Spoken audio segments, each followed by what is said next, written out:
ప్రభునందు ప్రియులారా, యాకోబుకి 12 మంది కుమారులు, ఒకరితే కుమార్తె.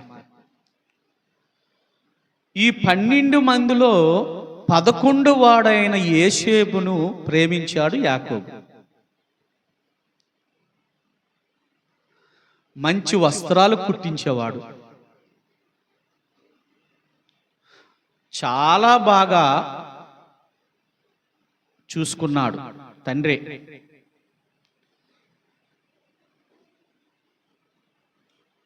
యోసేపు యొక్క అన్నలు తమ్ముడి మీద పగబట్టారు. ఇదేంటి, యోసేపునే ఎక్కువగా ప్రేమిస్తున్నాడు, యోసేపుకి మంచి వస్త్రాలు కుట్టిస్తున్నాడు, మంచి వస్త్రాలు ధరింప చేస్తున్నాడు, యోసేపుని బాగా చూస్తున్నాడు అని కొడుకులు ఎవరి మీద పగబెట్టారు? తన సహోదరుడి మీద పగబెట్టారు. విచిత్రం ఏంటంటే, యాకోబు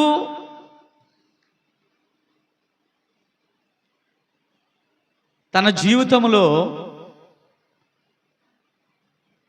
తన బ్రతుకులో ఎంత ప్రార్థనాపరుడో,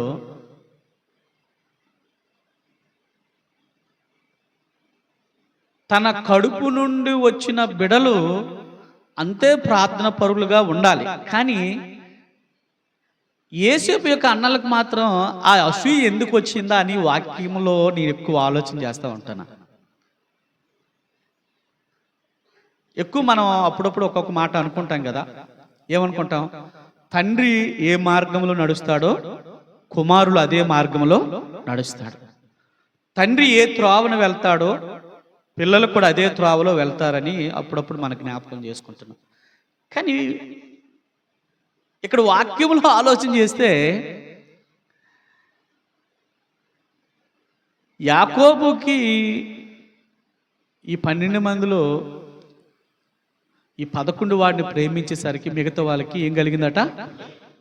అసూయ అనేది కలిగింది. ఈ అసూయ కలిగిన టైంలోనే యోసేపు కల వచ్చింది. ఈ కల వచ్చినోడు నిశ్శబ్దంగా ఉండొచ్చు కదా. ఈ కల వచ్చిన తర్వాత ఎందుకు వచ్చిందిలే అని ఆలోచించవచ్చు కదా. గొప్పకో లేకపోతే చెప్పాలని ఆతృతో, ఇంకా లేకపోతే వాళ్ళు ఇంకా కోపం రేపడానికో తెలియదు. కానీ అంటే వాక్యం చదువుతున్నప్పుడు ఈ ఆలోచనలు వచ్చాయి. వెంటనే అన్నల దగ్గరికి వెళ్ళాడు. తల్లిదండ్రులకు కూడా అక్కడే ఉన్నారు. వెళ్ళి అంటున్నాడు, సహోదరులారా, అన్నలారా, నాకు ఒక కళ వచ్చింది. ఆ కళలో ఏంటట? ఒక పొలం ఉంది. ఆ పొలంలో వీళ్ళందరూ కూడా ఏం చేస్తున్నారు? పన్నలు కడుతున్నారు. ఒక పన లేచి ఉంటుండగా మిగతా పనులన్నీ కూడా దాన్ని చుట్టుకొని ఏం చేశాట? సాష్టాంగంగా అంటే సాగిలిపడి ఏం చేశాట? నమస్కారం చేశాయి. సాగిలిపడి నమస్కారం చేశాయి. ఈ అన్నలకి ఏం అర్థమైంది? ఈ కళ యొక్క భావం అర్థమైపోయి, మేము నీ దగ్గర సాగిలపడతామా? నువ్వు మమ్మల్ని ఏలుతావా? నువ్వు మమ్మల్ని పరిపాలన చేస్తావా? వాక్యం చెప్తుంది, వారు మరింతగా పగబట్టారని చెప్పింది. వారు మరింతగా అసూయపడ్డారని చెప్తుంది. అంతవరకు ఊరుకోవచ్చు కదా. మళ్ళా ఏమంటారంటే, నాకు మరొక కళ వచ్చిందన్నాడు. జాగ్రత్త వినండి. నాకు మరొక కళ వచ్చింది. ఏంట కళట? సూర్యుడు, చంద్రుడు, 11 నక్షత్రములను ఎవరికి? యోసేపుకి సాగిలి పడ్డాయని చెప్తున్నాడు. తండ్రికి కోపం వచ్చిందో లేదా ప్రేమతో చెప్తున్నాడో తెలియదు, కానీ ఏమన్నాడు తెలుసా? నేనును మరియు నీ తల్లియు అన్నలు అందరం కలిసి నీకు సాష్టాంగ నమస్కారం చేస్తామా అని తండ్రి ఏం చేశాడట? యోసేపును గద్దించాడు. అక్కడ రాయబడింది గద్దించాడు అని రాయబడింది. ఈ విషయాలన్నీ యాకోబు జ్ఞాపకం చేసుకున్నాడు. రండి, ఈ విషయాలన్నీ జ్ఞాపకం చేసుకున్నాడు. జ్ఞాపకం చేసుకున్న తర్వాత తండ్రి పిల్లలు పిలిచి, మీరు మన మందని తీసుకొని పొలాలకి వెళ్ళండి, వాటికి సరైన ఆహారాన్ని పెట్టండి, వాటికి సరైన ఆహారాన్ని ఇవ్వండి అని తండ్రి చెప్పి వారిని పంపించాడు. ఈ 11 మంది కూడా గొర్రెలు తీసుకుని పొలంలోకి వెళ్ళి మేపుతున్నారు. ఈ 11 వాడు ఉన్నాడు, యోసేపు ఉన్నాడే. తండ్రి పిలిచాడు, నీకు బాధ్యత అనేది చెప్పాలి కాబట్టి నీ అన్నలు ఎక్కడైతే మందను మేపుతున్నారో నీవు వారికి ఏం తీసుకుని వెళ్ళమన్నాడు? భోజనాలు అనేవి తీసుకెళ్ళమన్నాడు. తండ్రి మాట విన్నాడు, తండ్రి మాటకు లోబడ్డాడు. భోజనాలు పట్టుకొని దూరం నుంచి అన్నలు ఎవరిని చూశారు? యోసేపుని చూసి, ఒరే కళ్ళలో కనేవాడు మరలా మన దగ్గరికి వస్తున్నాడు, ఇంకే కళ్ళలు కన్నాడో మరలా మన బుర్రలు తినడానికి లేదా మరలా మనకి చెప్పడానికి మన మధ్యకి వస్తున్నాడు రా అని వారు ఇంకా అసూయపడ్డారట. ఈసారి మాత్రం ఈ కళల గురించి మనం వినకుంటూ ఉండాలంటే వీడిని ఏం చేయాలి? చంపాలి. యోసేపుకు దేవుడు కల ఇచ్చాడు. యోసేపుకు దేవుడు కళ యొక్క భావాన్ని, అర్థాన్ని యోసేపుకు జ్ఞానం ఇచ్చాడు. యోసేపుకు దేవుడు కల ఇచ్చాడు, కానీ తండ్రి నమ్మలేదు, తల్లి నమ్మలేదు, అన్నదమ్ములు నమ్మలేదు. దేవుడు యోసేపుని నమ్మాడు, యోసేపు దేవుణ్ణి యోసేపు దేవుణ్ణి నమ్మాడు. వీళ్ళిద్దరి మధ్య ఒక నమ్మకం అనేది ప్రయాణం చేస్తుంది, ఒక విశ్వాసం అనేది ప్రయాణం చేస్తుంది వీరిద్దరి మధ్య. ఈ ప్రయాణంలో అడ్డులు ఉంటాయి, ఆటంకాలు ఉంటాయి, బంధకాలు ఉంటాయి. అవునా కాదా? ఈ అన్నలు దూరం నుంచి యోసేపుని చూసి, కళ్ళ కనేవాడు వస్తున్నాడు రా, వీడిని ఇక నా నోరు ఇప్పకుండా చేయాలంటే వీడిని చంపియాలి. ఏం చేయాలి? వీడిని చంపియాలి. బెన్యామీను అంటాడు, అన్నలారా మన సహోదరుడే కదా, మనమందరము కూడా సహోదరులమే కదా. ఇదిగో ఆయన చంపే కంటే ఇదిగో నీరు లేని ఇక్కడ బావి ఉంది కదా, ఆ బావిలో ఆయన్ని పడవేద్దామంటే వెంటనే సరే అనుకుని ఏం చేశారు? కాలు చేతులు కట్టేసి ఆ ఎండిన అంటే నీళ్లు లేని బావిలో యోసేపుని పడేశారు. ఇంతలోన దేవుని సంగమా, మిద్యానీయులు గిలాదు నుంచి వస్తున్నారు. ఎక్కడికి వస్తున్నారు? గుగ్గులము కొనడానికి మరియు బోలమును కొనడానికి వాళ్ళు వస్తున్నారు. వాళ్ళు కొని మళ్ళీ అది ఎక్కడ తీసుకెళ్తారు తెలుసా? ఐగుప్తు దేశంలోకి వెళ్ళి వాళ్ళు అమ్ముతారు. వీరు అదే త్రోవలో ఇస్తున్నప్పుడు తర్వాత తండ్రి అడిగాడు అనుకో, క్రూరమైన మృగము తమ్ముణ్ణి తినివేసేసింది, ఇదిగో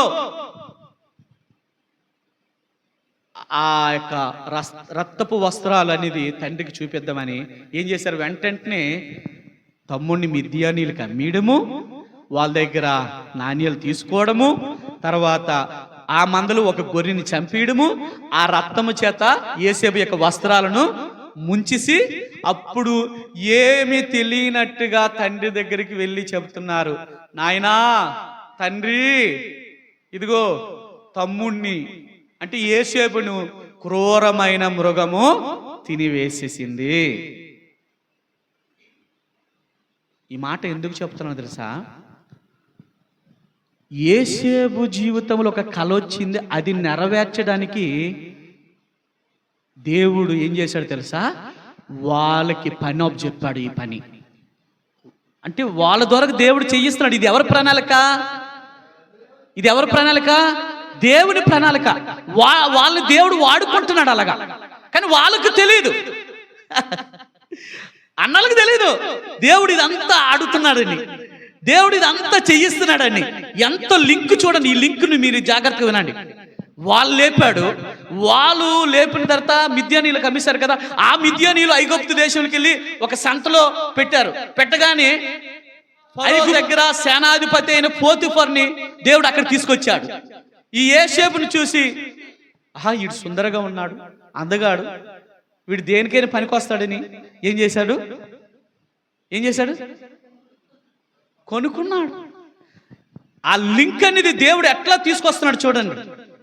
ఆ కళ నెరవేర్చడానికి, ఆ కళ యొక్క భావము యోసేపు జీవితంలో జరిగించడానికి అన్నలు వాడుకున్నాడు. రెండవది ఎవరి దగ్గర తీసుకొచ్చాడు? పోతిఫర్ ఇంట్లోకి దేవుడు తీసుకొచ్చాడు. పోతిఫర్ ఇంట్లోకి వచ్చేసరికి, పోతిఫర్ ఇంట్లో యోసేపు ఎప్పుడైతే ఇంట్లో అడుగు పెట్టాడో, యోసేపు ఎప్పుడైతే పోతిఫర్ ఇంట్లో ఉన్నాడో, ఆ ఇంటిలో ఉన్నంత కాలము ఆయన ఆస్తి పెరిగిపోతుంది, అంత సమృద్ధి జరుగుతుంది, అంత మంచే జరుగుతుంది. అప్పుడు పోతిఫర్ అనుకున్నాడట, ఈ వ్యక్తి నా ఇంట్లో అడుగు పెట్టిన మొదలుకొని ఇప్పటి వరకు నాకు అన్ని బాగా జరుగుతున్నాయి, కాబట్టి ఈ వ్యక్తికి నా ఇంటి మీద విచారణకర్తగా ఉంచాడండి. పోతిఫర్ ఎప్పుడైతే విచారణకర్తగా ఉంచాడో, అన్నలు అప్పుడు అసూయపడ్డారే తండ్రి ప్రేమించినప్పుడు. పోతిఫరు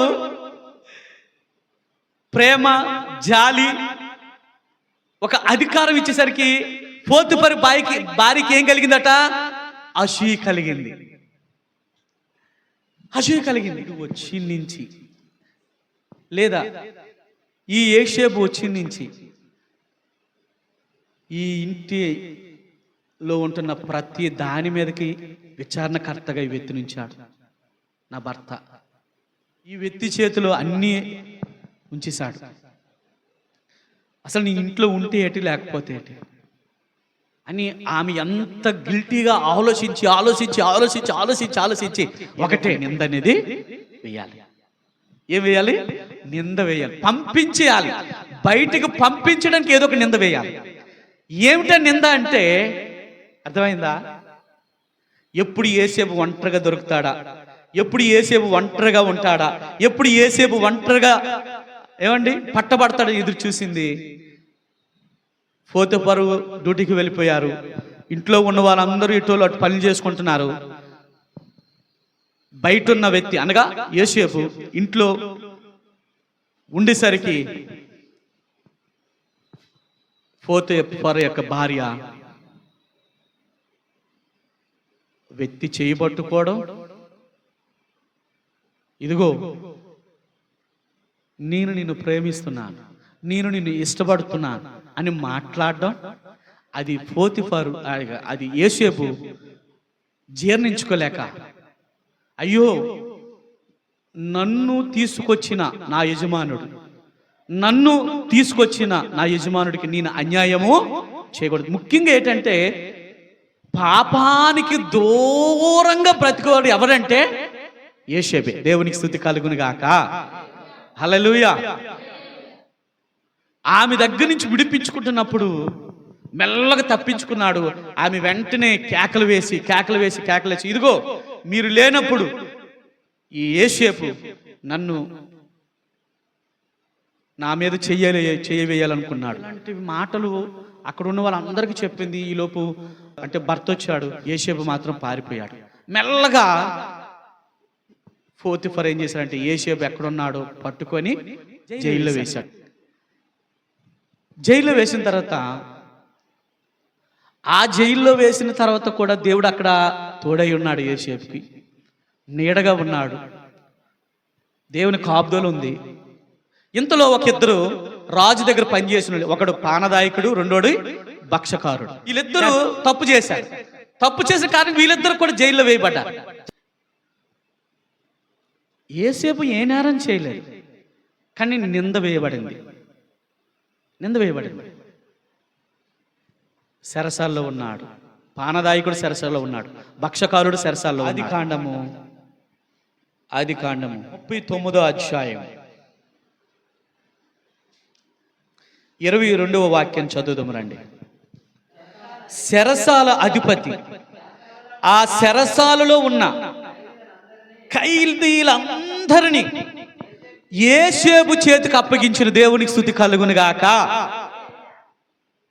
చెరసాలలో ఎంతమంది ఖైదీలు ఉన్నారో వారందరూ ఏం చేస్తున్నారో ఈ అధికారం కూడా యోసేపుకి దేవుడు అధిపతి దొరకిచ్చాడు. దేవునికి స్తుతి కలుగును గాక. చూడండి, దేవుని లింక్ ఎట్లా జరుగుతుంది అక్కడ. ఆ రోజు రాత్రి చెరసాల్లో ఉంటున్న పానదాయకుడికి, చెరసాల్లో ఉంటున్న భక్షకారుడికి ఒక కళ వచ్చింది. పానదాయకుడు అంటాడు, అయ్యా నాకు ఒక కళ వచ్చింది. భక్షకారుడు అంటాడు, నాకు కళ వచ్చింది. ఆ కళభావం ఏమిటో మాకు తెలియట్లేదు. చూడండి లింకు, దేవుని లింక్ ఎట్లా ఉంటుంది చూడండి.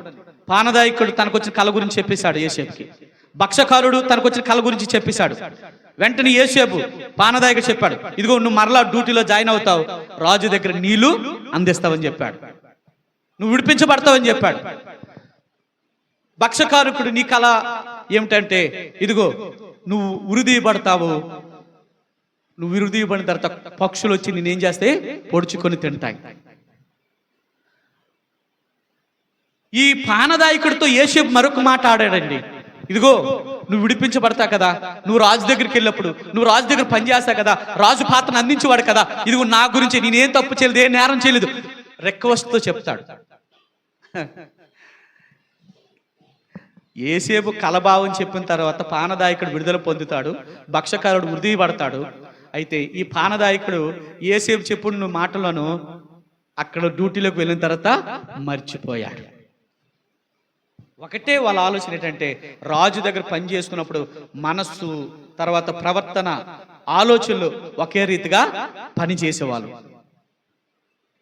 అందువల్ల ఈయన మర్చిపోయాడేమో. పానదాయకుడు మర్చిపోయాడు.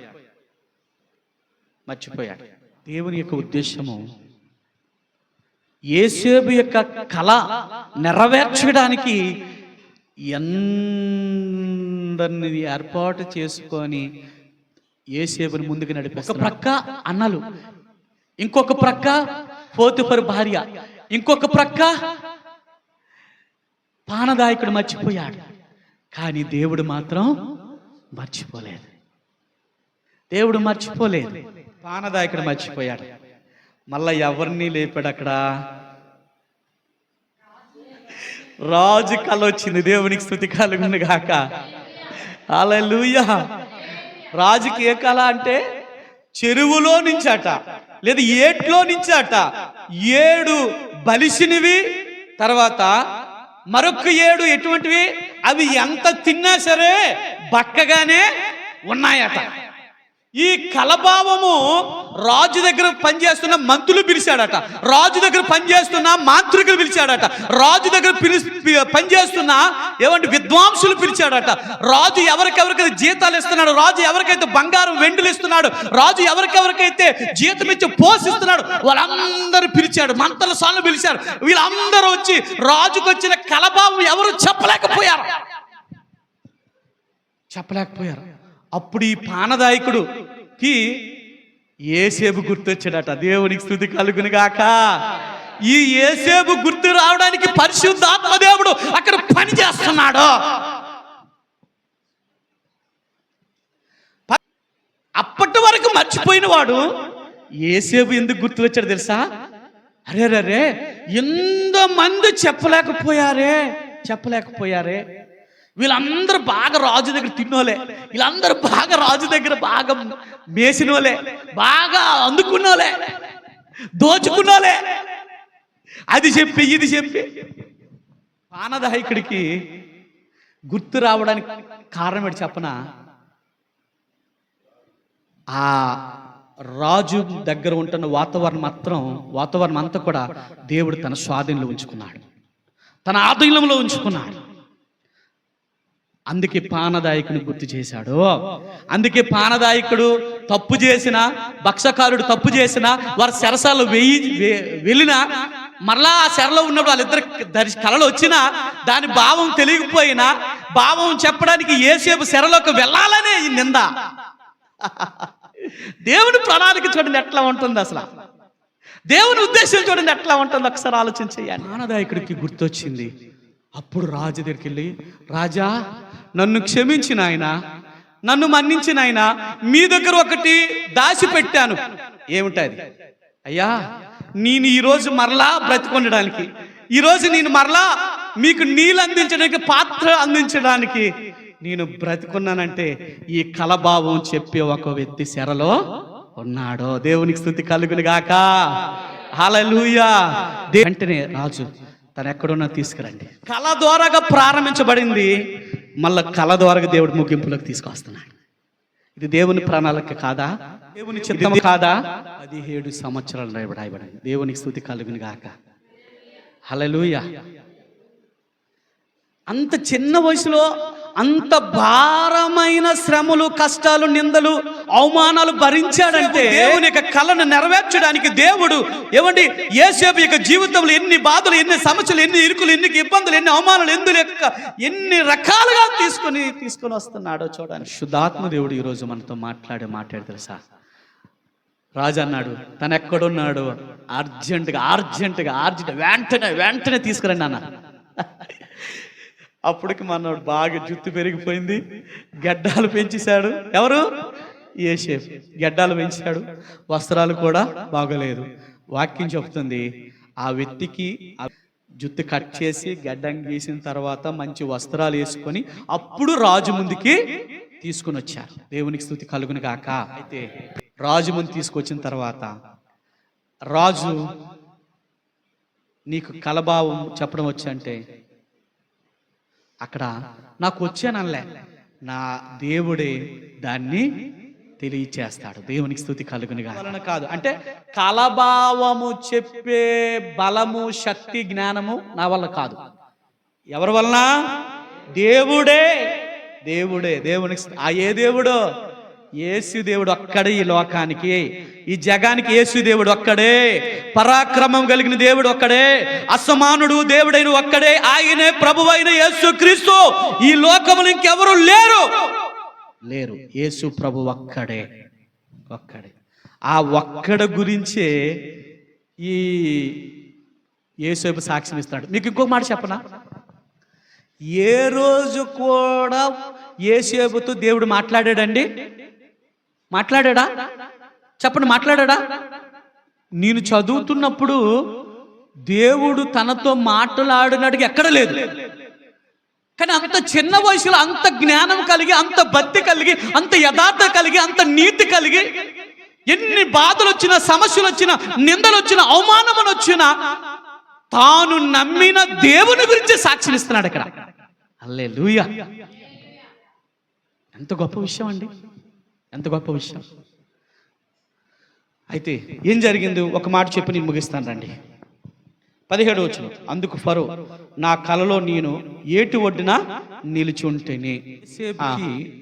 అంటే యేసేపుకు ఏ కళ వచ్చిందో ఆ కళ నెరవేర్చడానికి వీళ్ళందరినీ దేవుడు ఒక రింగులో వాడుకున్నాడు. ఈ యేసేపు యొక్క కళ ముగింపు చేయడానికి చివరి కళ ఎవరిదంటే రాజుదే. చూడండి అంటే దేవుని ప్రణాళిక ఎంత గొప్పదో అంటే, దేవుని ఉద్దేశము, దేవుని ఆలోచన ఎంత గొప్పవో ఇక్కడ మనం ఆలోచన చేస్తే వాక్యానుసారంగా ఎక్కడ తీసుకొచ్చాడట? చివరికి ఒక దేశంలో కరువు 7 సంవత్సరాలు రాబోతుంది. ఈ 7 సంవత్సరాల కరువులో కూడా ఏం చేయాలి? బాగా పంటలు పండించి ప్రజలందరూ కూడా వచ్చే కరువుని ఎవరు ఇబ్బంది పడకుండానట్లు కొట్టుల్లో ధాన్యాన్ని ఏం చేశారు? నింపమని చెప్పాడు. ఈ కలభావం గురించి అలాగా యోసేపు చెప్పి కలలో ఉన్న భావాన్ని తెలియచేసి రాజు నేత్రాలు తెరవబడ్డాయి, రాజు హృదయం తెరవబడింది, రాజు మనసు మార్చబడింది. రాజు ఇచ్చే సాక్ష్యం ఏంటంటే ఒకే ఒక మాట. రండి 38వ వచనం చదవండి. 38. ఇతని వలె దేవుని ఆత్మ గల మనుష్యుని కనుగొనగలమా? ఆ మాట చెబుతూ మరియు ఫరో, దేవుడు ఇదంతయు నీకు తెలియపరచును గనుక నీవలే వివేక జ్ఞానములు గలవారు ఎవరును లేరు. అంటే అక్కడ ఉన్న వాళ్ళందరూ విద్వాంసులు, మంత్రులు, మంత్రసానులు, వాళ్ళందరికి అవమానం వచ్చింది లేదా? వాళ్ళందరికి అవమానం జరిగింది లేదా? అవునా కాదు చెప్పండి, జరిగింది లేదా? వాళ్ళు చెప్పలేకపోయారు. జాగ్రత్త.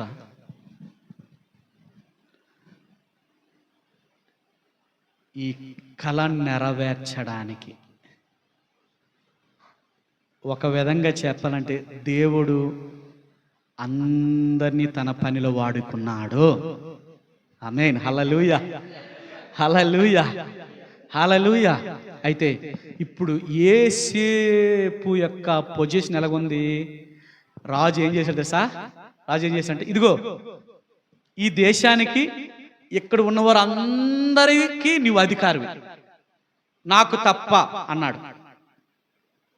నా తర్వాత నువ్వే ఏలేవాడు. చూడండి, తండ్రి, తల్లి, అన్నదమ్ములు విడిచిపెట్టి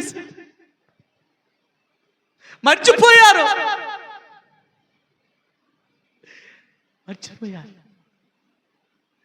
నువ్వు అనుకుంటావేమో నా కులమోళ్ళు నేను వదిలేశానండి, నా బంధువులు వదిలేశానండి, నా రక్త సంబంధులు వదిలేశానండి, ఈ దేవుడిని నమ్మానండి అనుకుంటున్నామేమో. కానీ ఆయన అవమానపరిచే దేవుడు కాదు, నిన్ను నిందల పాలు చేసే దేవుడు కాదు. 2 మాటలు చదివి నేను ముగిస్తాను. రండి 51వ యెషయా గ్రంథం 7వ వచనం చదవండి. 51వ యెషయా గ్రంథము 7వ వచనం 3వ లైన్ చదవండి. 3వ లైన్, మనుషులు పెట్టు నిందకు భయపడుకుడి. దేవునికి స్తుతి కలుగునుగాక.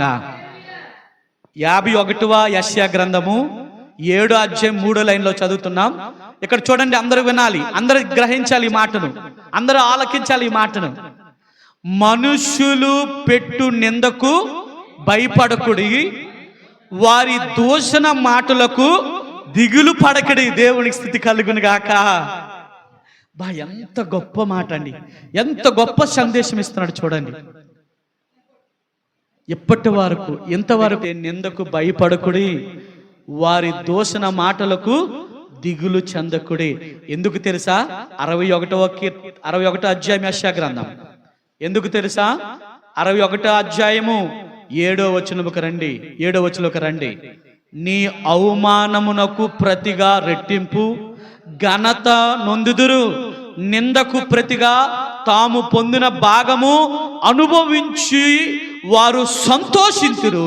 వారు తమ దేశములో రెట్టింపు భాగమునకు కర్తలగుదురు, నిత్య ఆనందం వారికి కలుగును. దేవునికి స్తుతి కలుగునుగాక. హల్లెలూయా.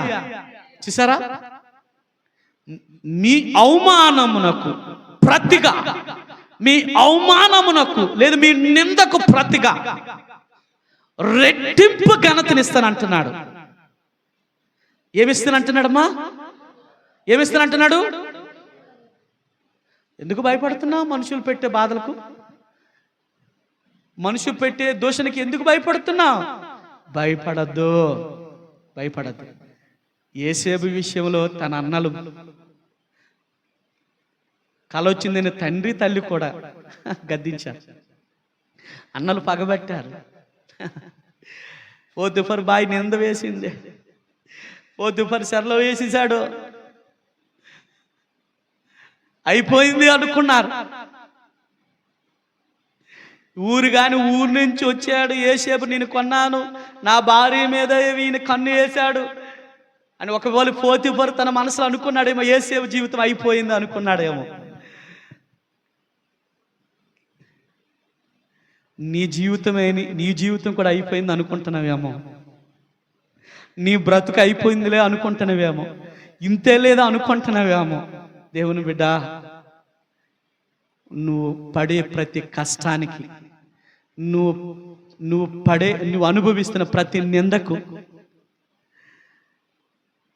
నువ్వు బాధపడే ప్రతి బాధకి సమాధానం ఇవ్వబోయే రోజు రాబోతుంది. బ్రతకలేకపోతున్నావేమో, సమాజంలో డ్యూటీలో బ్రతకలేకపోతున్నావేమో, వ్యాపారంలో బ్రతకలేకపోతున్నావేమో, చదువుల్లో బ్రతకలేకపోతున్నావేమో, ఎందుకులే అనుకుంటున్నావేమో. యోసేపుకు రథాలు ఇచ్చాడు, ఏర్పాటు చేశాడు దేవుడు. యోసేపుకు ఉంగరాన్ని తొడిగించాడు దేవుడు, రాజు ద్వారాగా రాజు వస్త్రాలు తొలగించాడు దేవుడు, అధికారాలు ఇచ్చాడు. నువ్వు చెప్పినట్టుగా వీళ్ళందరూ నీ మాట విన్నట్లుగా దేవుడు చేశాడు. దేవునికి స్తుతి కలుగును గాక. నా సహోదరి, నా సహోదరుడా, నువ్వు చెప్పినట్లుగా అందరూ నీ మాట వినాలంటే నువ్వు కూడా ఏ విషయంలో భయపడకు, ఏ విషయంలో కృంగిపోకు, ఏ విషయంలో చింతపడకు, ఏ విషయంలో భయపడకు. ఒక రోజున యోసేపును లేవనెత్తిన దేవుడు, యోసేపును ఆశీర్వదించిన దేవుడు, యోసేపును ఐగుప్తు దేశానికి అధికారంగా నిలబెట్టిన దేవుడు. ఆ దేశానికి మాత్రం కాదు, వాక్యం చెప్తుంది ఇతర దేశాల్లో కరువు ఎక్కువైపోతుందట. ఆ దేశాల్లో కూడా వచ్చిన వారందరూ కూడా యోసేపు ఏమి చెబితే అది వింటున్నారో.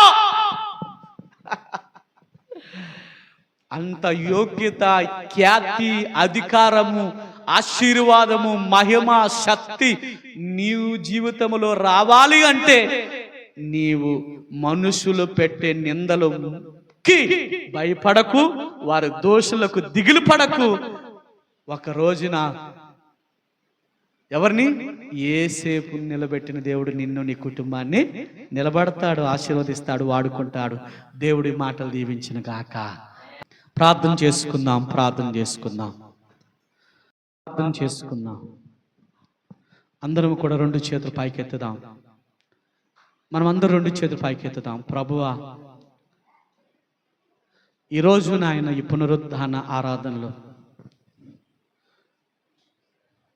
నీ దాసుని నిలబెట్టి మాతో మాట్లాడాడు.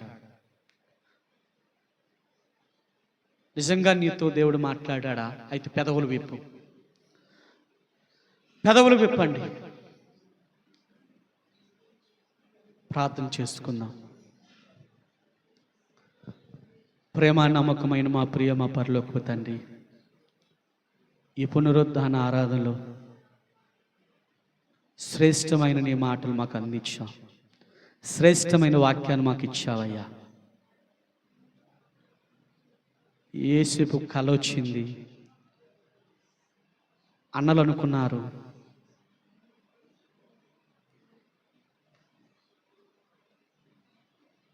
అనవసరమైన వాటిని మా మీదకి వీడు చెప్పి రుద్దుతున్నాడు అనుకున్నారు. తండ్రిని గద్దించాడు. కానీ యోసేపు జీవితంలో చేస్తావని ఆయన చేయగలిగిన దేవుడని అన్నలు నమ్మలేకపోయారు, తండ్రి నమ్మలేకపోయాడు. దేవా, మేము నమ్ముతున్నాము తండ్రి, నీ బిడ్డలు, నీ ప్రజలు నమ్ముతున్నారు, ఒక రోజున మమ్మల్ని కూడా నిలబెట్టగలవని.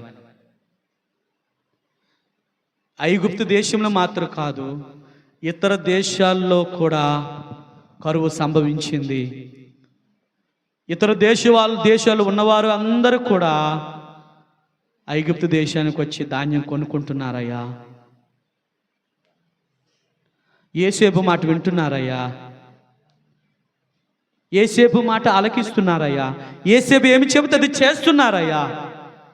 అయ్యా, మేము కూడా నాయన ఒకరోజు ఒక స్థితిలోకి నువ్వు తీసుకురాబోతున్నావు. ఈ సంఘాన్ని, నా కుటుంబాన్ని తీసుకురాబోతున్నావు.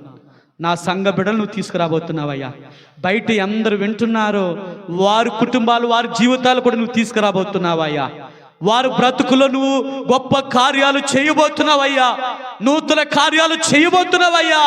ఈ యూట్యూబ్ ద్వారా అందరూ వింటున్నారో వారందరూ జీవితాల్లో మహిమ కార్యాలు చేయబోతున్నావు. ఈ కొందనాలు స్తోత్రాలు చెల్లిస్తున్నావు.